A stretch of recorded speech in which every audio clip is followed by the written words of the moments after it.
inspirational diva. Yeah. Ladies and gentlemen, the lovely Jamie Rivera. Jamie Rivera. Hey, it's you. Yes. Muling tinatanggap. Sasabihin ko na right choice of interpreter. Yun. Yun. Pangalawa, your melody talagang very touching. No? Maganda.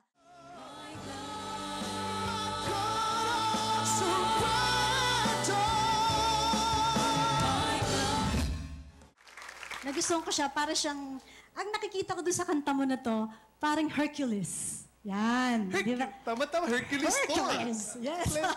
Parang, di ba, parang Walt Disney. Yun. Parang ganun. So, in short, di ba, in a nutshell, commercial siya. Yo. Very commercial siya. Kadakilaan ng pangalan niya, bawat Pilipino magsama-sama. You translated it in different dialects, pero intinding-intindi ko ang ibig mong sabihin. Ayun, no? Yun. Saka yung, it's a song that would make you smile and proud that you are a Filipino. Maghahandog dwila ng awit para sa'yo.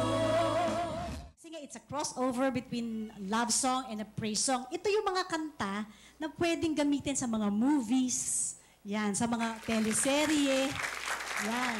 Diba? Pesos. Now, our song of the month is...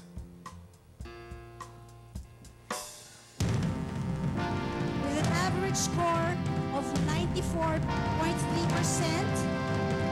the interpreter, Judy Honor, composer Anton Estrella Jr., song, Purihin Mo Ang Diyos.